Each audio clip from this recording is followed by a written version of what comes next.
First of all, myself is a psychologist.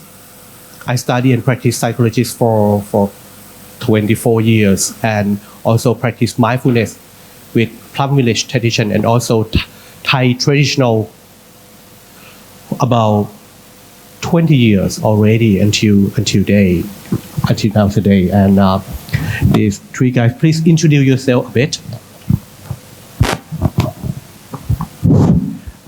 My name is Steve Epstein, and I'm a guest lecturer at Mahachulalongkornrajavidyalaya, Buddhist University at Chiang Mai campus.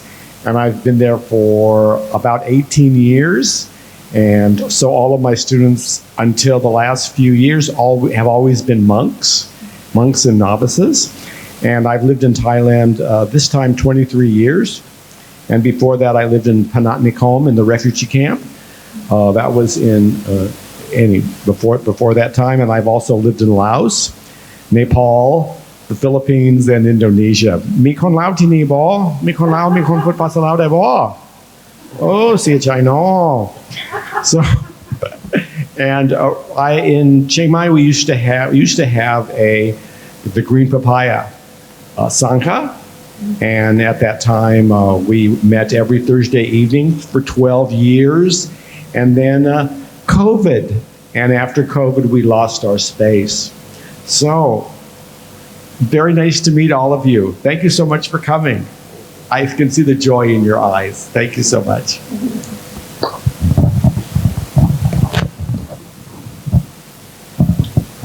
So, good morning, everyone. My name is Nguyen. I used to be a monk in the Plum village tradition for 15 years. Before that, I served in the United States Navy. And then I left the Plum Village monastic community so I can continue to work with the veterans. Because in the US, the veterans were committing suicide at 45 per day. So then I left and I've been working with veterans ever since. And I just recently moved to Thailand. About a year ago, so I'm planning on staying here for a while. And I reached out to some of my friends to get back in touch with the Thai community here.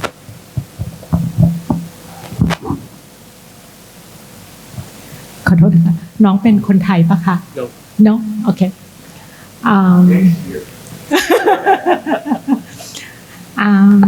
My name is Supapan Pattanasiri. In the last time I worked in business for, I think, more than 15 years. And after that, I worked with Thai Plum Village Foundation. And after that, I have conduct about workshop for officer, for the business, something like that. And I practice mindfulness in my daily life, especially for I have two sons. And I think mindfulness is very effective for my life with my two sons. Yes, thank you. Okay, and by that, you can call me T and Tung. It's much easier for you guys to share experience too. And by that, how the mindfulness practice affect to you, your personal life and your professional life? This is the first question.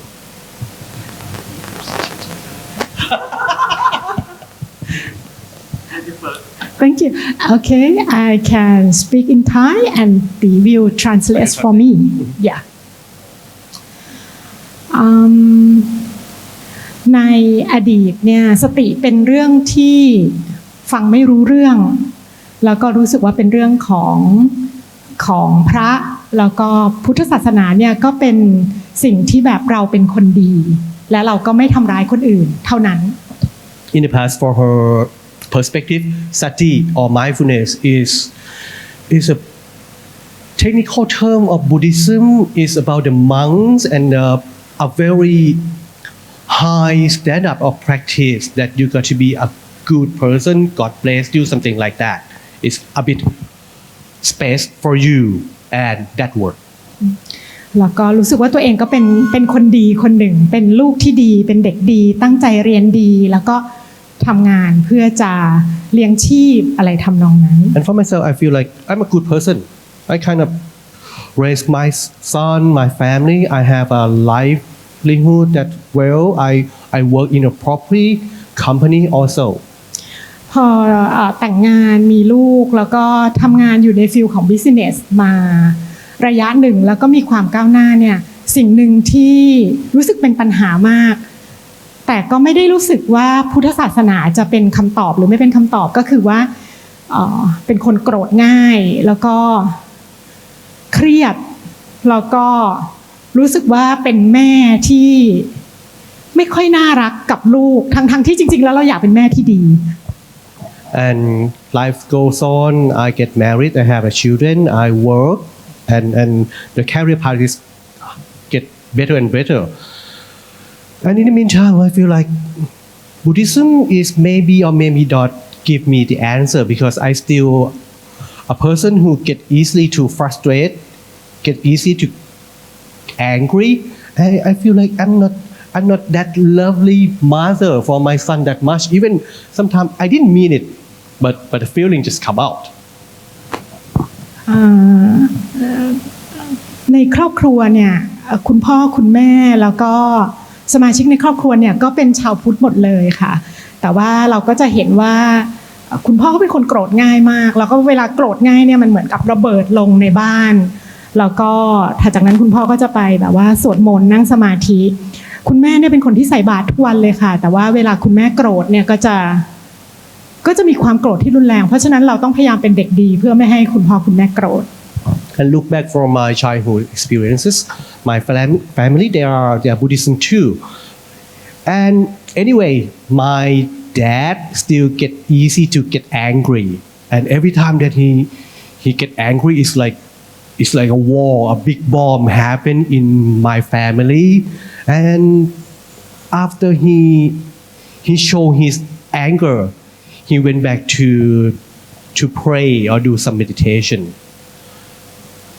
also with my mom she do an offering to the monastic every morning for a traditional offering and when she get angry she not that lovely and by that my experience learned that I got to be a lovely daughter for them don't let them angry นั่นเป็นเหตุผลหนึ่งที่ทำให้ตอนเป็นวัยรุ่นเนี่ยรู้สึกไม่ชอบพุทธศาสนาเท่าไหร่พอรู้สึกว่ามันไม่ตอบโจทย์ and by that when I was a teenager I slightly don't like Buddhist that much because I don't feel that I get any answer from the practice or from the religion at all แต่พอมีลูกแล้วก็ลูกอยู่ในวัยเด็กประมาณ2 ขวบถึง 5 ขวบซึ่งเขากำลังสนมากเนี่ยแล้วก็เป็นคนทำงานด้วยเป็นผู้หญิงแบบ working woman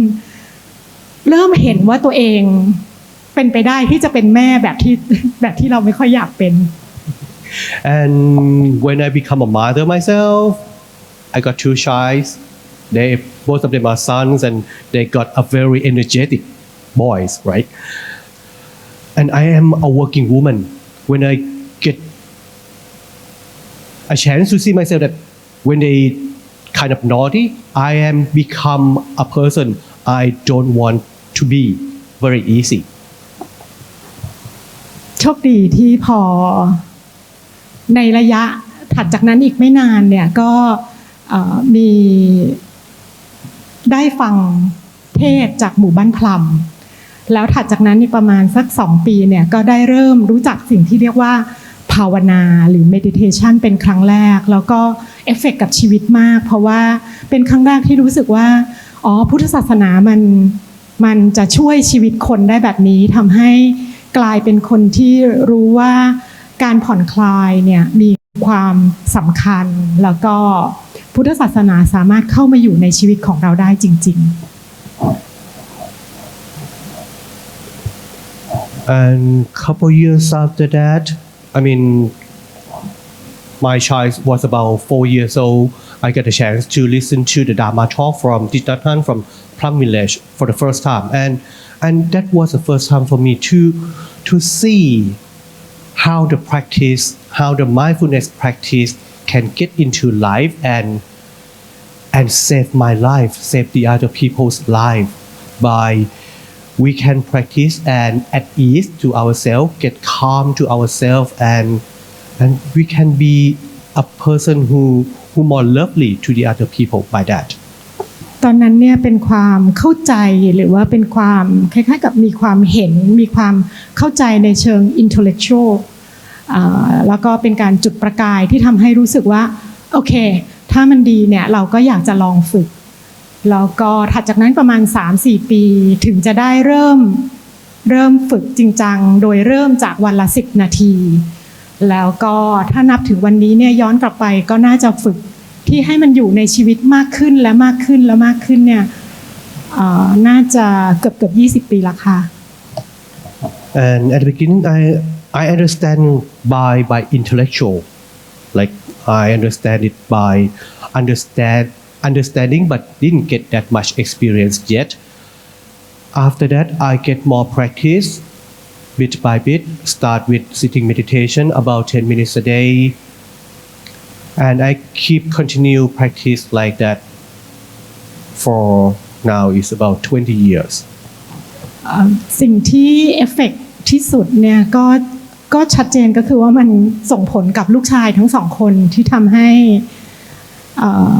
ตอนนี้เขาเป็นหนุ่มละเรียนจบแต่ว่าความสัมพันธ์ของแม่ลูกเนี่ยมันเป็นอย่างที่เราอยากให้เป็นคือเราสามารถคุยกันได้แม้ว่าเราจะไม่ได้เห็นตรงกันทั้งหมดแล้วก็ถ้าในเชิงของสังคมเพื่อนร่วมงานเนี่ยก็คือความสามารถที่จะฟังแล้วก็ความสามารถที่จะรับรู้ว่าตอนนี้เราเครียดแล้วหรือว่าตรงนี้เราไม่ไหวแล้วเราจำเป็นที่จะต้องมาดูแลหรือว่ามีระยะห่างหรือมีการพักที่เพียงพอAnd the person who get effect of the fruit of my practice were 2 sons of mine.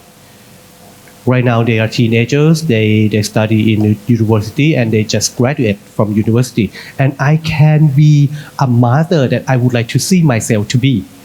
That we can talk to each other. Even sometimes we didn't agree, but we can talk, we can share, and we can listen to each other.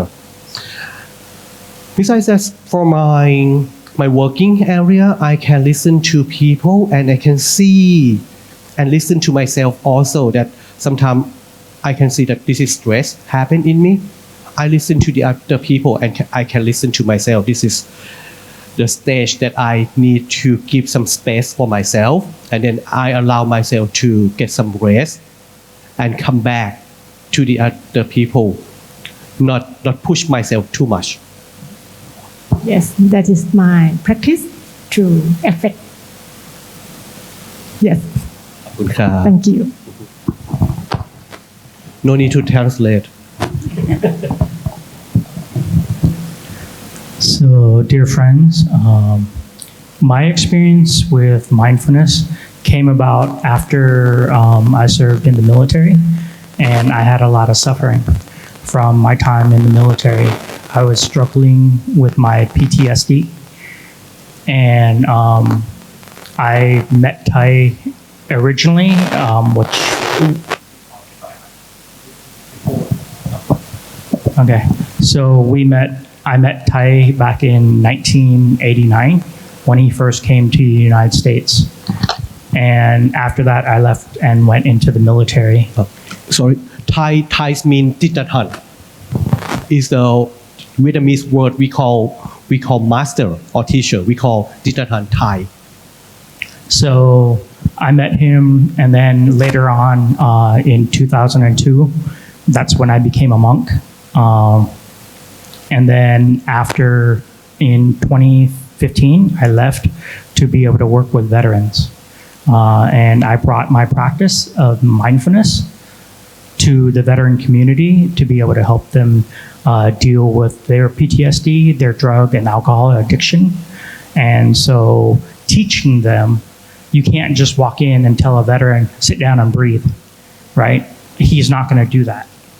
So one of the things that I shared with them is I formed a group called Healing Sounds of the Native American Flute.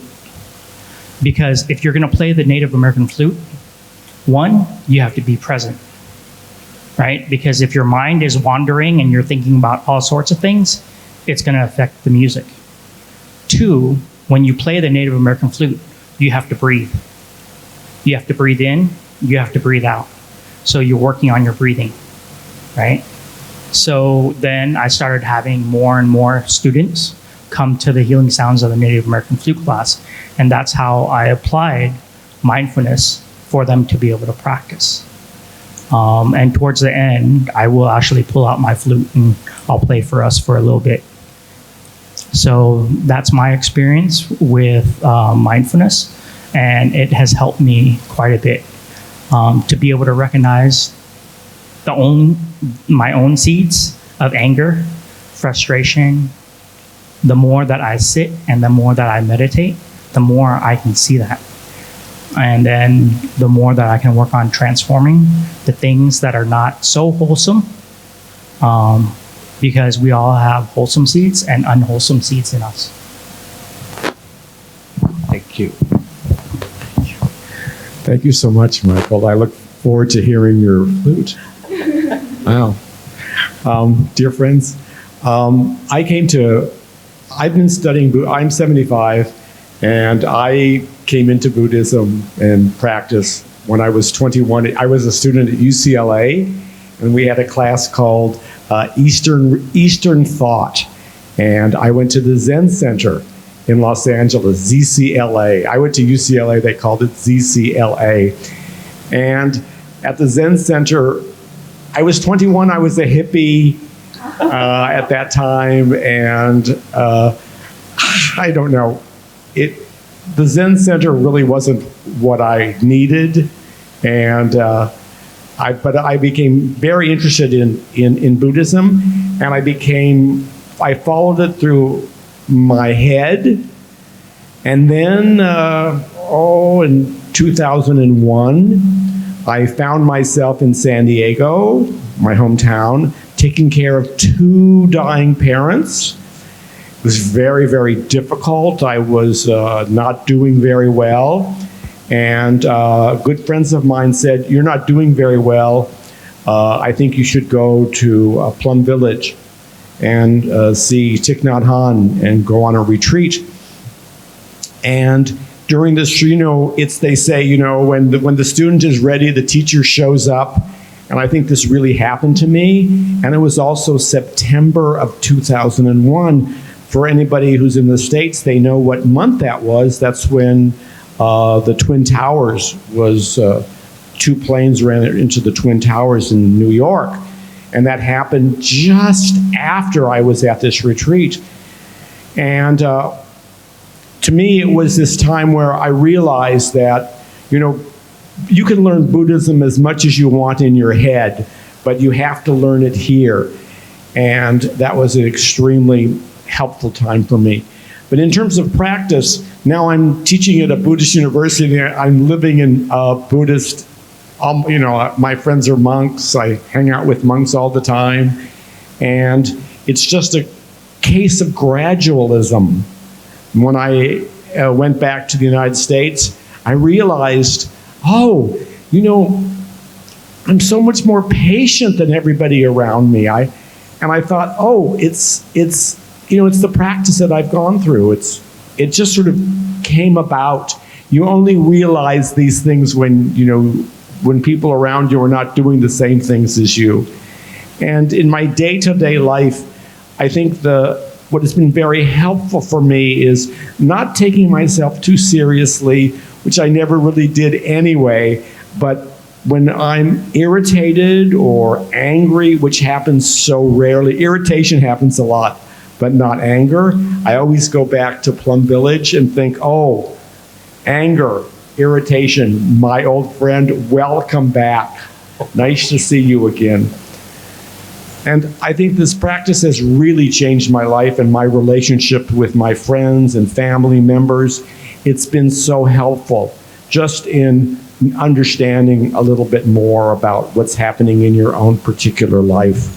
and trying to be more mindful, aware of your emotions as you are feeling them and noting them. ครับ Okay, คุณไทย Can you translate? No. Michael? No. Thank you so much for your sharing, and also myself as a counseling psychologist, and I practice mindfulness. I got a process of practice in psychology side and also the mindfulness side. I can see the fruit of both sides happened to me recently when I got to listen to suffering of people, because I got to listen to the people who get stressful, depression, something like that, a lot. From the practice, it's like they taught me how to swim. I don't get drowned into the sea of emotion with sadness or suffering of the other person. I can feel the suffering, but I don't get drowned with that. And also in the meantime, I can learn how to be a lifeguard, take them up a bit. By that, I can see this is a fruit that affect to my own professional life as a clinic, as a counseling psychologist as well. And by that, we can see that apply mindfulness can happen to us, and maybe we introduce one of the practice to the conference. Not the fruit yet, but this is one of the practice that we always practice together. The listen to the bell. Listen to the bell. And brother, can you explain how we gonna practice with the bell, please? So one of the ways that we practice is we view the bell as our friend, right? Because when we don't strike the bell, we invite it, because what we're inviting is we're inviting the sound to sound so that we can come back to our. So in the practice, we're going to listen to 3 sounds of the bell. And as we're listening, just come back to your in and out breath, not trying to control it, just following and being aware of your breath.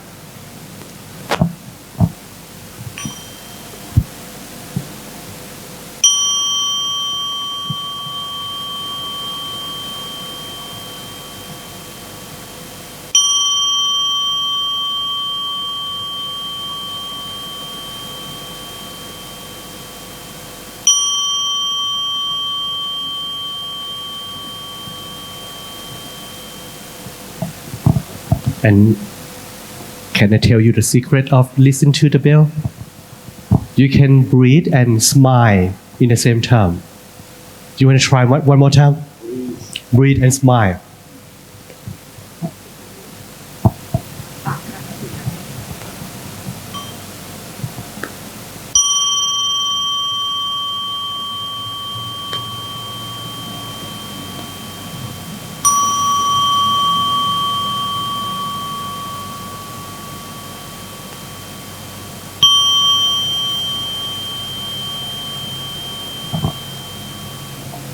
Thank you. This is a foundation of practice, of apply. Not apply, this is a foundation of our practice. And we can play more about this later on. Okay, but how do you feel when you listen to the sound of the bell? Thank you for the practice. And also, nowadays we are in the AI world. Not just globalization, but it's an AI era already, and everything go faster pace. Even more is fast, but right now it's faster, and we can see it's going to be faster and faster in the future too. And for the children and teenagers, they couldn't know how to slow down themselves, and we can see a lot of things that happen to not only them but for us as adults too. And this is a question that how we gonna ask the children or teenager who lives in the fast pace like that to be slower and practice mindfulness, that they see that this is slow pace for them. How? So, one of the things is when I was a monk, I actually was in charge of taking care of teenagers whenever we went to lead retreats. So it was my task to teach them mindfulness and meditation. So some of the things that I would share with them is I would share with them the practice of listening to the bell, right? And I have a phrase, PBS. What do you think that stands for? PBS.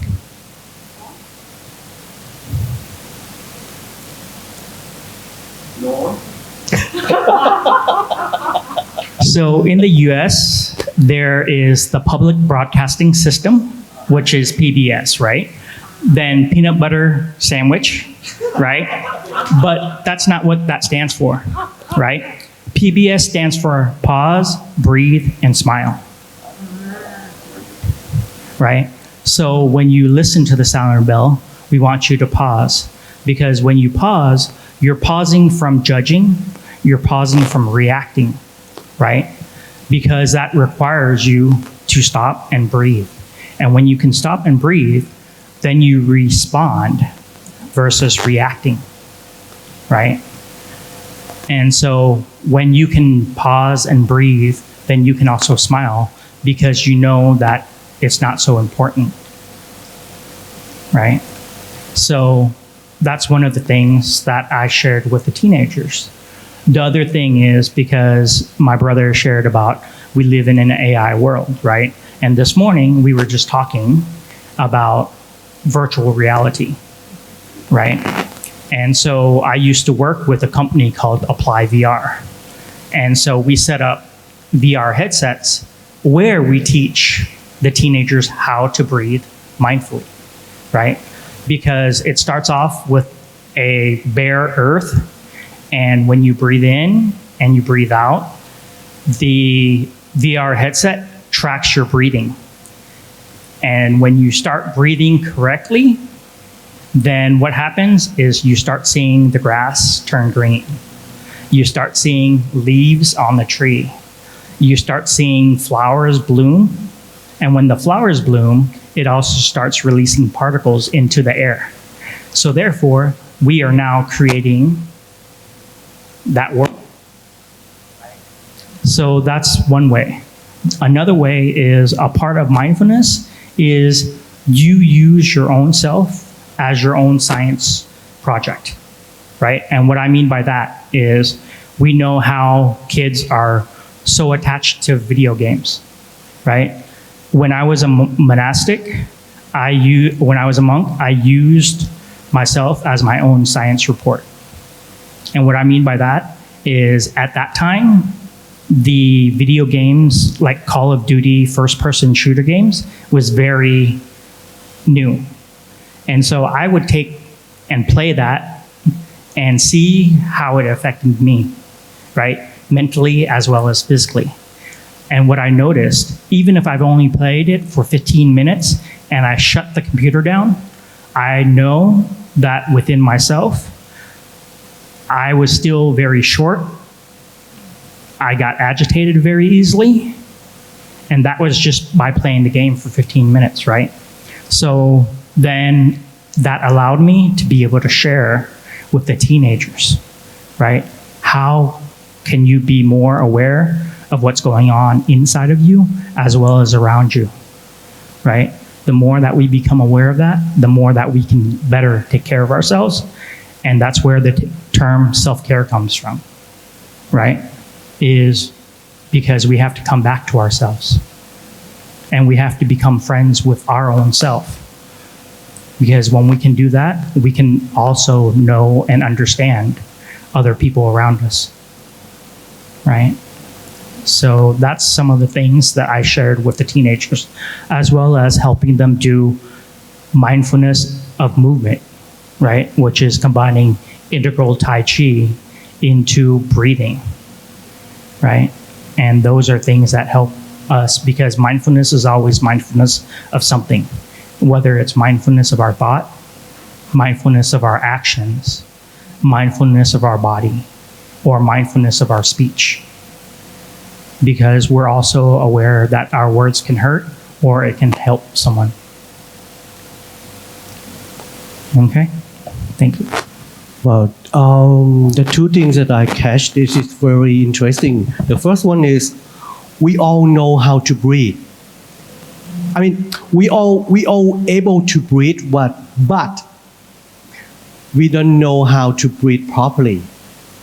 We can breathe, but sometimes we forget how to breathe properly. And by the VR taught us to be back to the breathe properly by that.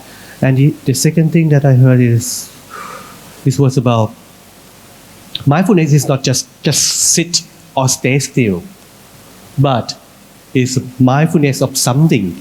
You're mindful about your action, you're mindful about your speech, mindful about your thought. So it's not just sit and breathe, but we can move, and then we aware of our movement, and then by that we can direct ourselves to the direction that we want to be. And Steve, for you that you get a chance to be with monks, teenager monks in Thailand a lot, and how you can be with them. Well, I learn a lot from the students. I have to say, I have students in my class that are just extraordinary meditators and are very, very wise. Not all of them, but many of them. But I'd like to talk a little bit about the novices, because I visit I'm up in Chiang Mai, and we have all the Pakayo people, the Karen people, and the temple I go to is the temple filled with Karen monks and novices, and the parents in the villages, in mostly in Tak province, they will send their kids for. They send them like a summer vacation, and they're in the temples, and they ordain as they're not Dekwat, they're actually ordaining. So I would go over there, and I was the English teacher, and I would go there in the morning, and the first time I went to see them out, these novices are so incredible. And they're sitting there, and they're silent, their heads down, and I looked around and I realized, they're all on their phones, right? They're not meditating, they're on their telephone, their cell phones. Anyway,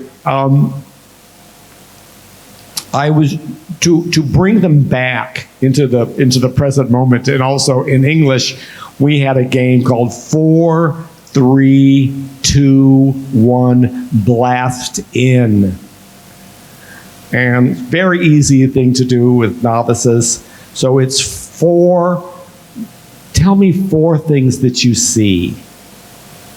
I see my students, I see the lights, I see my fellow presenters, I see an unfinished glass of water. 4 things that you see. Then 3 things that you feel. And then 2 things that you hear, and then 1 thing that you smell. And when you smell, you have to take an in-breath. Can't smell with an out-breath. You have to take an in-breath. So, okay, smell, then we ring the bell, and then we just settle in to the present moment. And it's just little things like that, like PBS that you were talking about, which I will try to use in the future. It's things that are fun for the kids, and they're willing to do it and make a habit of it, to do this and then we can actually do a very little English practice with these kids. So by that, can we practice now? Pardon? Can we play it now? Shall we? Yeah. Okay. Would you mind be the bringer of the bell? 4 things that you see. 4 things that you see. 3 things that you feel, like the floor, the shirt on your back. Okay, 3 things that you feel. 2 things that you hear, and then What do you smell?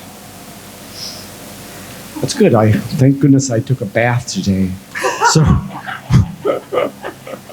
So 4, and let's just shall we just do it now? Okay, ready, everyone? No, that's the last thing you do. Ready, students? 4.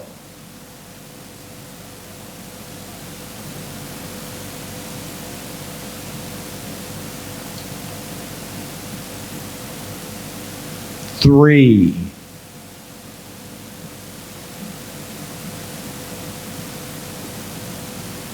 2. 1. Blast in.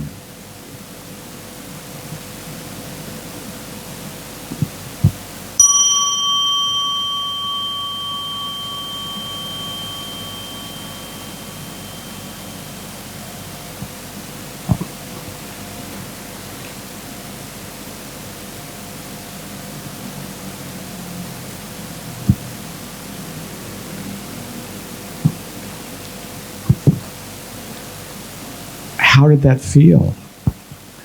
Do you feel grounded more in the present moment?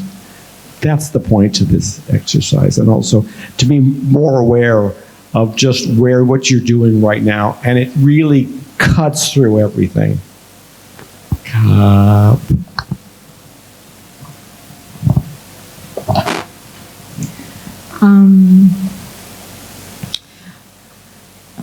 ต้องได้ถามวัยรุ่นหรือคนรุ่นใหม่ที่เขาชอบคุยกับ Chat GPT หรือว่า AI ว่าทำไมเขาถึงชอบคุยด้วย I get a chance to talk to teenagers or young adults that they like to talk with AI, Chat GPT, something like that. Why do you like to talk with AI instead of people? ไม่ใช่แค่ว่า ChatGPT หรือ AI เนี่ยรู้ทุกสิ่งทุกอย่างแต่ว่า ChatGPT หรือ AI เนี่ยเขาไม่ขัดใจแล้วก็เขาคอยให้กำลังใจเราอยู่เสมอ It's not only the AI knows a lot of information, they can provide you a lot of information, but AI didn't interrupt you, and also they kind of empower you in the language. And try to support. ในขณะที่เวลาเขาอยู่กับเพื่อนหรืออยู่กับที่บ้านหรืออยู่กับใครก็ตามเนี่ยบางครั้งเขาจะรู้สึกว่าเขาทำอะไรบางอย่างที่มันผิดมันไม่ถูกหรือว่ามันมีลักษณะของการที่จะพยายามจะแนะนำหรือผลักดันเขาไปเสมอIn the meantime that the teenagers being with their friends, their families, teenagers feel like they kind of do something wrong all the time. Not every time, but a lot. And the people around them try to push them, advise them. Sometimes it's a bit too much for them. ในเวิร์กช็อปที่เวลาไปทำเนี่ยค่ะสิ่งหนึ่งที่มักจะทำเสมอๆก็คือจับเวลาให้2 คนเนี่ยจับคู่กันแล้วก็ให้เวลาประมาณ2 นาทีโดยที่ให้ตกลงกันว่าใครจะเป็นคนพูดและใครเป็นคนฟังใน2 นาทีนั้นแล้วก็แค่2 นาทีจริงๆคนพูดก็คือเล่าอะไรก็ได้ที่เขาอยากเล่าคนฟังมีหน้าที่ฟังอย่างเดียวฟังเท่านั้นไม่ถามไม่ซักอะไรเลยแล้วก็เวิร์กช็อปนี้เนี่ยก็พอครบ2 นาทีก็จบแล้วก็ผลัดกันเสร็จแล้วก็ถามว่าเป็นยังไงส่วนใหญ่ก็จะบอกว่าแค่มีคนฟังก็รู้สึกดีที่ได้พูด I get a chance to conduct many workshops with teenagers, and one of the practice that I ask them to practice is listening practice. We start with pair up 2 people and let them decide who will be the person who talk and the other person will be a listener. The person who talk, they can talk about anything for 2 minutes. They can talk about anything for 2 minutes, and the listener just listen. The listener don't have to talk back or do anything else. Just listen. And when 2 minutes time's up, they take turn. And at the end, I ask for the experience, how do you feel? And they kind of reflect that they kind of like it. Because when we get a chance to talk and the other person listen to us, we feel good right away in that moment. เรื่องที่ให้พูดเนี่ยไม่ได้เป็นเรื่องเป็นราวค่ะอาจจะเป็นคำถามง่ายๆเช่นตั้งแต่เช้ามาถึงตอนนี้เธอเป็นยังไงบ้างหรือว่าเมื่อวานทั้งวันเลยจนถึงก่อนนอนเนี่ยอยากจะเล่าอะไรให้ฟังแค่นั้น And for the topic that we ask them to talk, it's not a big thing, it's not a deep conversation. It could be like, how are you today? Or since yesterday until now, how are you? Only that, and they can share and listen. กิจกรรมนี้เนี่ยบางครั้งก็ไปทำกับ Young Adult ด้วยเหมือนกันซึ่งเวลาก็อาจจะเพิ่มเป็น3นาที4นาทีแล้วก็เรื่องบางทีมันเป็นเรื่องที่ดูไร้สาระมากเช่นอาหารที่เธอกินตอนวัยเด็กแล้วเธอชอบมากเนี่ยคืออะไรหรืออาหารที่เธอกินในวัยเด็กแล้วแบบว่าเกลียดมากแต่ว่าที่บ้านชอบทำเนี่ยคืออะไร And sometimes I do this workshop with young adults and we're going to give more time to them about 3 to 4 minutes and the topic could be casual topic like what is your childhood comfort food or what is the menu that your mom cooked and you didn't like it at all when you was a child แล้วหลายๆครั้งฟีดแบ็กเนี่ยก็จะมาบอกว่าเดี๋ยวนี้เราไม่เคยได้นั่งคุยหรือมีเวลาที่จะได้คุยอะไรแบบนี้กับเพื่อนแล้วก็เพื่อนฟังเราโดยที่แล้วเราก็มีความสุขไปด้วยกันแล้วก็รับรู้คล้ายๆกับรับรู้เรื่องราวในชีวิตเขาเนี่ยไปด้วยกันเลยนะทุกวันนี้เนี่ยเราไม่มีเวลาแบบนี้เลย And most of the feedback that I got from this practice always was it was good that we have these kinds of moment together and they can reflect more that by that they can see recently we didn't get a chance to sit and listen and have a conversation like this together now today that we can get along or update to each other in life that much ในช่วงเริ่มต้นของเวิร์กช็อปเนี่ยมันก็จะเป็นเวลาสั้นๆประมาณ2นาทีหรือ3นาทีเท่านี้นะคะแล้วก็คนฟังเนี่ยก็อาจจะเริ่มเห็นว่าบางทีมันจะไม่ได้อยู่กับเพื่อนตรงหน้ามันก็จะหลุดแวบไปแล้วก็รู้สึกว่าตอนนั้นเราไม่ค่อยให้เกียรติเพื่อนเท่าไหร่เพราะว่าเพื่อนกำลังตั้งใจฟังอันนี้มันเป็นเรื่องที่ทำให้เขาได้เห็นการโฟกัสของตัวเองแล้วก็ตอนท้ายเวิร์กช็อปเนี่ยเราอาจจะมีเวลาเยอะขึ้นแล้วก็จะเป็นช่วงเวลาที่มีบางคนที่รู้สึกว่าตัวเองได้เล่าเรื่องยากๆอะไรบางอย่างที่ไม่รู้จะเล่าให้ใครฟัง This is the start of the workshop that we start with a small talk like this for a couple of minutes and for the listener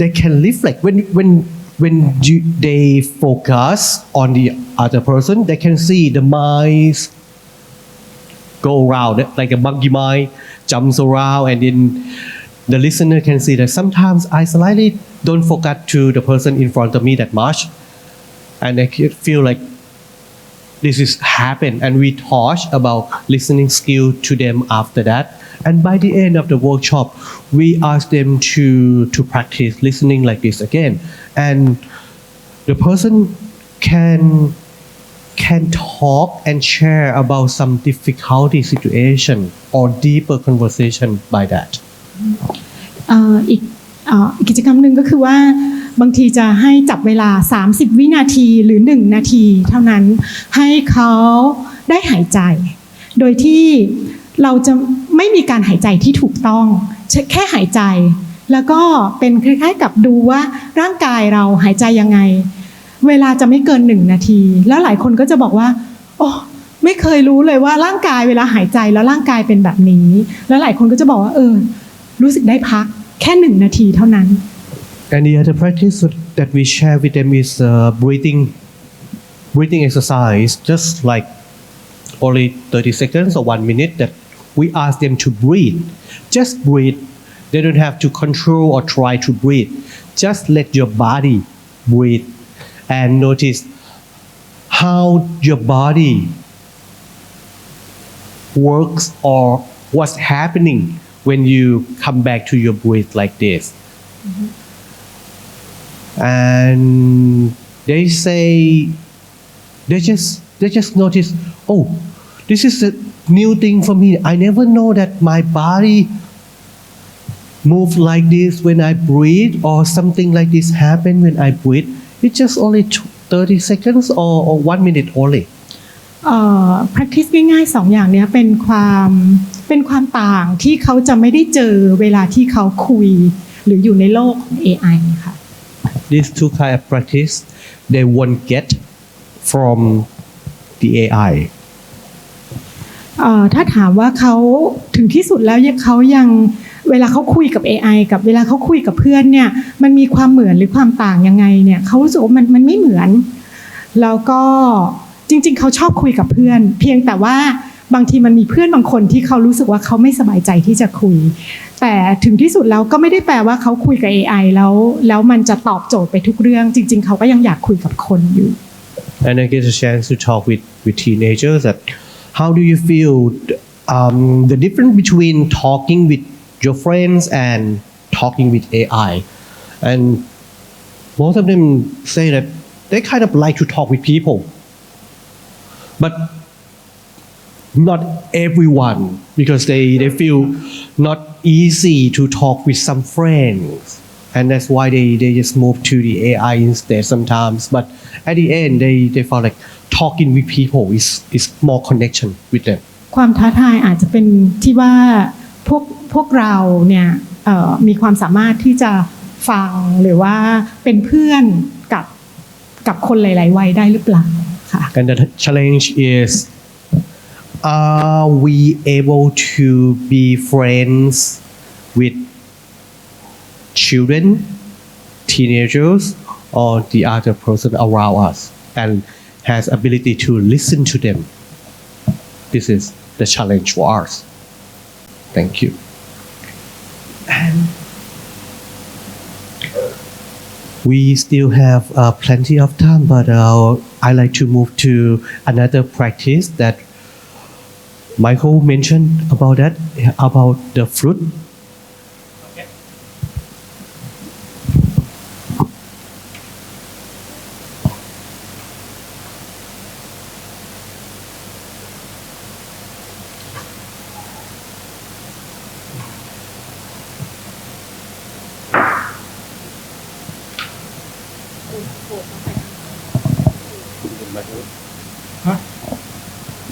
I think it's loud enough because we don't have that many people. So one of the things about playing the Native American flute is you have to be very present with the flute and with your breath. If you get distracted, you're going to hear it in the sound, because when you blow into the flute, it has to be a steady stream. Otherwise, your notes are going to sound choppy. So I'm going to demonstrate what it sounds like if you are not paying attention, and then I'll play it with me paying attention.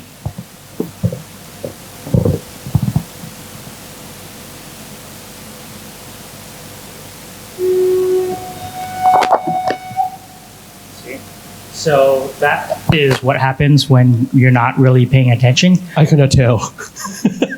Because of the fact that your fingers will not perfectly cover the hole, right? Because the Native American flute is a harmonious instrument. All you have to do is cover up the holes perfectly, blow into it right, and it's going to sound, right? But if you don't cover the holes perfectly, you're going to hear it squeak. Right? So here's what it sounds like with you being more mindful.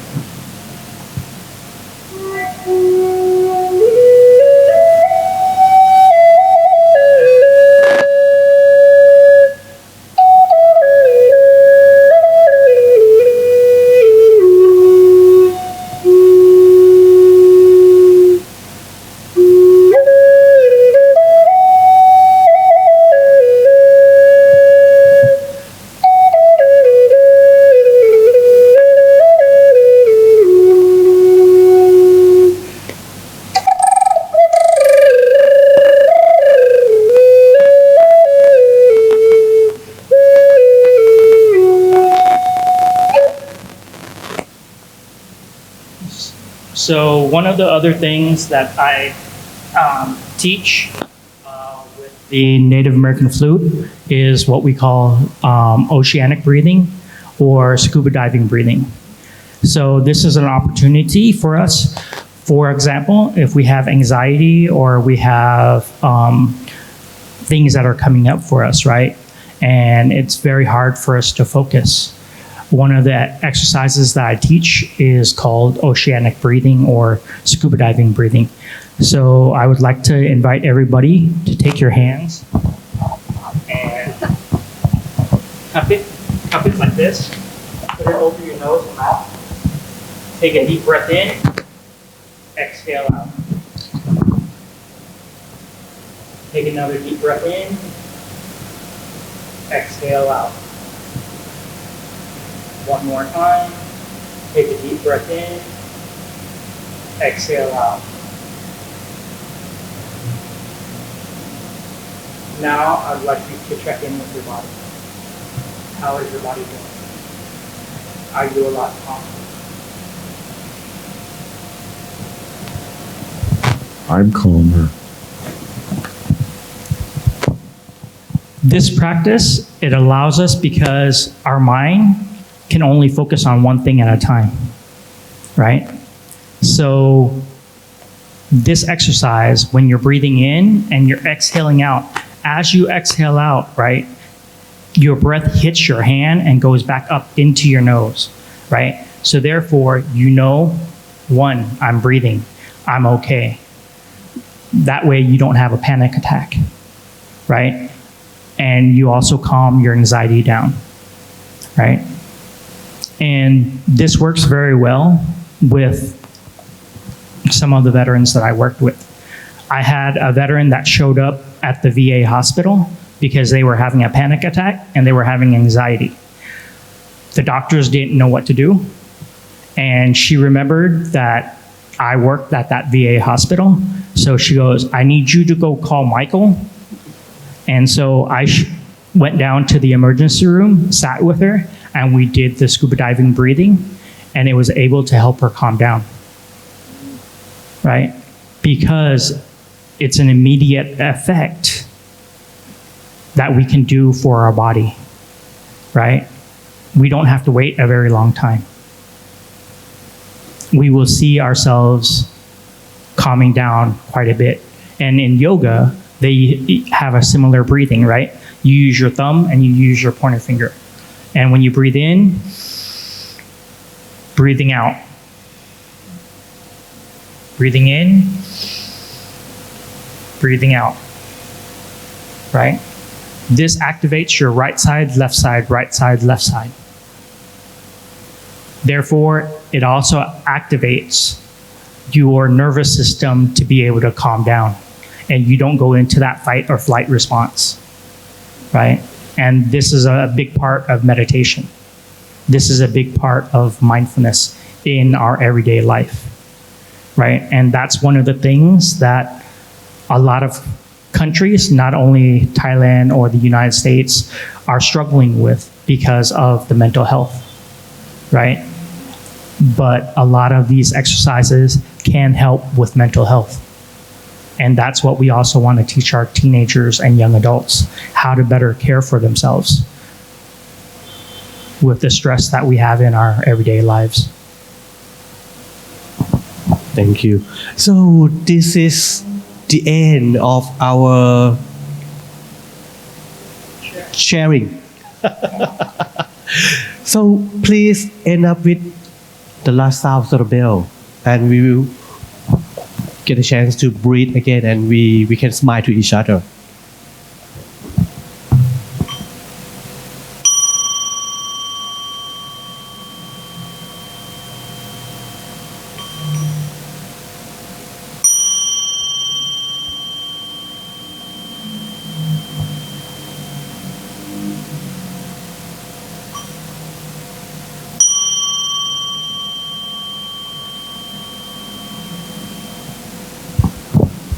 Thank you.